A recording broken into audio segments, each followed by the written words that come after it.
just going to tell you straight up, this week's episode of Ups and Downs for Rampage is a bit like Seinfeld. If you didn't watch Ups and Downs for SmackDown, which now is part of the canon, there may be some jokes or some signs on this episode, and you're like, what the flub is going on? And does that make me an asshole? Yes. But I've told you that once, I've told you it twice, I will tell you it 379 times. But not only did we have the latest episode of Rampage, but it was kind of live from Canada. I mean, they filmed it on Thursday night, but still, it felt like a new crowd, which meant they were really loud. Was it any good, or was it rubbish? Let's find out when we up those downs.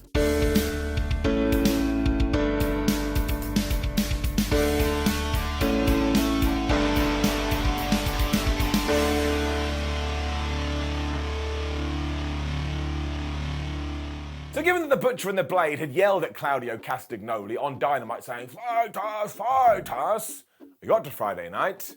Claudio was like, all right, I'll fight you. He was also teaming with fellow Blackpool Combat Club member Jon Moxley, so this did feel like a big deal, especially because William Regal was on commentary saying, no, I don't think this is a good idea at all. Moxley has to fight Hangman Adam Page this Tuesday, because Dynamite has been moved next week. This can surely go bad. So once again, we're just planting those seeds that maybe, just maybe, Hangman Adam Page is going to win. This definitely isn't going to help though, because it did start out with a massive brawl before Jon Moxley and the Blade just got into it, and they kept doing these suplexes and people kept landing on their head. The Cowboy was also watching on from the back on a television screen, and it was kind of a normal angle, but he was twisting his neck a lot. And I was also like, Adam, what are you going to learn from this? You're in a singles match and this is a tag. And when Moxley and Blade had done their thing, Claudio and the Butcher got in.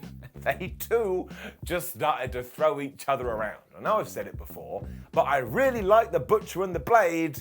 And yes, I'm mostly saying that because I want a discount from their shop. And that's not true at all. I think they are a fabulous tag team, and I like to think they fell out with Claudio because he wanted like money off some Swiss beef and they said no. Don't forget about the bunny who comes out with them. At one point, she just got in the way here. Apparently that was perfectly fine. Nobody cared. What we really have to talk about is that at one point the Butcher gave Claudio this suplex and the Blade went to the top rope and speared him, which brought everybody back to the canvas, and that didn't count as a finish. I'm sorry, my friends, that is absolutely silly. It should 100% be somebody's finish. We then had pins being broken up by cross bodies, which is nuts because nobody in this match was small, and essentially the Butcher and the Blade came this close to winning, but the BCC are a good team and they're always in the right place at the right time. So sadly they did both get their heads kicked in as Moxley hit the Death Rider and Claudio hit the Ricola Bomb. They got pinned for the 1, 2, 3 and they lost. And I really hope we put them back into a storyline soon because I do enjoy them muchly, and of course Moxley and Claudio are great too. Giving it up. The pair did a promo afterwards where basically Moxley shouted things and then Claudio took the mic and said no. But of course the whole point is that Moxley will beat Hangman Adam Page next week. And I'm 98.7% sure that he will, but that 1.3% has crept in, so we did a good job. Throughout this match too, I also saw a sign in the background that said, Simon, give this an up, and you made me feel all warm and fuzzy in my tum-tum. So of course you are getting it up. This is when I remember I forgot to bring my sign in, and again, I'm not going to explain it, I've already explained it once today. But also, somebody tweeted me at Simon316, cheap plug, and they had a Simon give me a down sign. So I am here for you. So we are going to give it an up because somebody asked for an up, and there it is. And we're also going to give things a down because somebody wanted a damn down. Now remember, for the people that get mad about a number, just take one up and one down away from the total, and that's the real opinion on Rampage. Come on, man, we're just having some fun. Renee Paquette was then interviewing Swerve and Our Glory in the back, and Swerve Strickland was all like, those stupid Acclaim boys, they can't do no scissoring anymore. When Keith Lee was like, greetings, my old pal, I don't think you should be talking this way. It is not how we conduct ourselves back in the Force. He was also super mad that Strickland had cheated to beat Billy Gunn on Dynamite, so we are just teasing that they're gonna break up at one point. And if we do give them the right time, I tell you, Keith Lee versus Swerve Strickland with Swerve as a heel, That'll be damn good. We then cut straight to the Dark Order after this, because quite clearly we need to do some housekeeping, or Andrade, it feels like, has been suspended, but we still got some stories to sort out. So Jose, the assistant, did barge in here. He said, listen, Ten, I have a new offer for you, and I've never offered you anything ever up to this point. You shall take on Roosh. And Ten was like, okay, I will, but if I do, you guys have to leave us alone forever. I couldn't help but laugh because wow, that's high stakes. I mean, a small part of me would have liked it if somebody had just gone, oh, hey, Ten and Andrade did have their match and Andrade lost, you just didn't see it, because that would cause chaos, and I like chaos. And all of this ended with Stu Grayson re-teaming up with the Dark Order because, of course, they were in Canada. I don't think he's back with the company properly, but at least they're still buddies. That's nice. Jericho Appreciation Society came out next. Some people got really mad. Certainly not the live crowd, because we were in Canada, so they were treating Chris Jericho like an absolute hero, which he is. But the opening part of this was all about Daniel Garcia, who had reaffirmed his loyalty to the JAS on Dynamite. He basically got on the microphone and said, look, I've decided to be a sports entertainer because Chris has been winning here, there, and everywhere doing the sports entertaining, so screw all that wrestler nonsense. And I do understand some of the criticism. People are like, oh man, we had all this character evolution, now we've gone back to square one.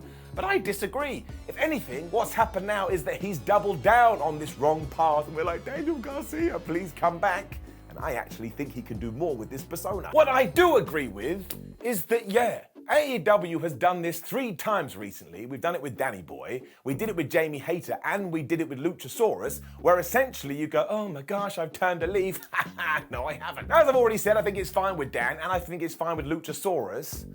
But I'm still not over this Jamie Hayter thing. She should just be a mega babyface by now, because you can feel it in the air. And now the fact that she did the double wobble turn, and other people have done the double wobble turn, it's just pushed it down even more. So once again, if I can't argue with something, I shall give it a down. It does get a down. And we bring back my sign. As you can see, I've already written things on it which you're shouting at me, so you don't need to do it. Jericho soon took over here and reminded us that he is taking on all the former Ring of Honor champions, which is when Dalton Castle interrupted. And all of this was glorious. This was mostly because Castle called Jericho something like a stupid, silly, naive goose, and I was like, you can't call somebody a goose, unbelievable. Dalton was pissed though, because of course Jericho is making a mockery of the title, so he does want to take him on a Dynamite, and I am well up for that. And because I've said that word, I'm also going to give it an up. Now, I do have a flip side to this, but I shall discuss it at the end of the show, and the sign must come back. We had a quick promo for Toni Storm versus Shida, which is happening on Dynamite for the Women's Championship, which should be really good, when the brand new MVP of AEW arrived. And that's right, I'm talking about Nyla Rose. Because she was defending her TBS title that she never won against Anna Jay, who also believed that if she was victorious here, she would become the TBS champion. And it's too silly. It's too ridiculous. But it made me enjoy the match twice as much, especially because after Nyla won with the set-out powerbomb, Vicky Guerrero got in the ring with a sign that said 1-0. So now they're just taking the piss out of Jade Cargill. They're also walking around with a security detail, which is going to stop the baddies from getting them, which Cargill and her crew tried to do here, but Nyla Rose just ran off. And I think this is great, and I think we should carry this on for a year. I think Nyla Rose should get to like 37-0 as the fake champion. It's just so ridiculous. But I love ridiculousness so much, and Nyla is so proud of herself. Even when we are done with this, she needs to stay on TV because she never drops the ball, and I'm giving it up. Where's the sign? This whole stuff with the Trustbusters then continued, and I'll level with you, I don't get it. Because Ari Daivari told us that the contract he had given to Hook was nothing to do with Hook joining them, but was an offer of $50,000 for the FTW belt. And now that Hook has said no, Daivari is just gonna beat him for it. Now, I don't want to be that guy, but why would he want to buy the belt? Just steal it like Nyla Rose. She's already proven the way to do it. So we do have to wait and see what's gonna happen here. It's not really a story I'm very much looking forward to. As much as I do like Hook, I think this is it. Ethan Page, though, then destroyed Isaiah Cassidy. I mean, I tell you, he murked him. Now, I've said this before, so hopefully this time it does happen, but this has to be the jumping off platform for Ethan Page because he's so damn good. But honestly, This can't have gone more than 2 minutes, and Ethan hit the twist of fate, because of course Matt Hardy was on the outside, and then he finished him off with the Ego's Edge and then went, bah! Not surprised, he's probably happy. This is much more interesting too, because of course now Private Party have to stay with the firm, but also Matt Hardy has to join them. And if we allow Ethan just to run amok here, I think it's gonna serve him no end. But seriously, don't tease me again and have him vanish, because eventually it does get frustrating. I'm giving it up. It also does kind of tie in, because this whole thing was over so quickly, and I get the Rampage is over an hour, but sometimes things do need to breathe. However, then it was time for the main event, which was FTR and the returning Shawn Spears taking on the Gates of Agony and Brian Cage. And given that the latter lost here, I really think we're gonna have to do something different with him, because at the moment it ain't clicking. It's not their fault. They haven't got any kind of a story. Spears has gone full on old school though, because he's completely re-embraced the perfect 10 shtick. And I actually think this is a really good idea. I mean, it's such an easy thing to chant. Everybody here wanted to do it. He's been a heel for like 3-4 years, whatever it's been. I'm going to approve. Cash and Dax are also super over, so we should probably keep that in mind. And even though Shawn did run wild for a little bit, eventually he got beaten up. He did the hot tag to Dax Harwood. Then all the good guys were like, oh my gosh, we know what to do. And at one point, he even had a triple sharpshooter spot, which of course in Canada, everybody loved. That was after the tag klaxon had gone off and everybody was brawling. FTR did the heart attack as well, so they knew what they were doing. Shawn Spear hit the C4 onto Khan. He got the 1-2-3. While I've kind of zoomed through that, there wasn't really much to say, although it was very enjoyable.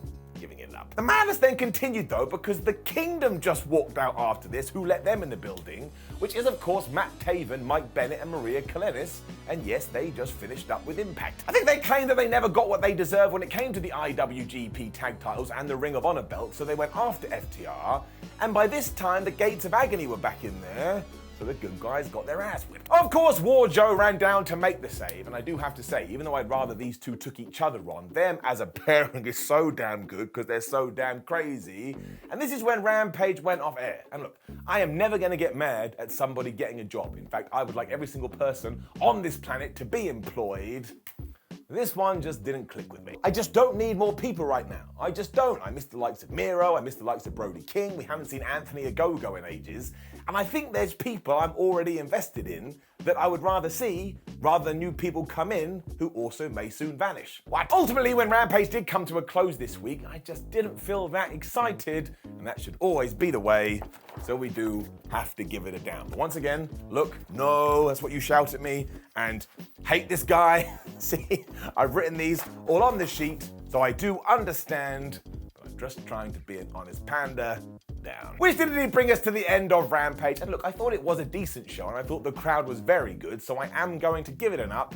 Just think a few things need a little bit more focus, and some of those early guys who we did get excited about could be brought back. Also, keep pushing Ethan Page. I'm very serious about this. Now, please do leave a comment below and let us know what you thought about last night's episode of Rampage. Like the video, share the video, and subscribe. Head over to whatculture.com where you can read yourself some articles. Make sure you follow us on social media and check out Ups and Downs from SmackDown. Said it before. Complete the Triforce. My name is Simon for What Culture. Thank you very much for joining me as always. Have yourself a lovely little weekend. See you soon.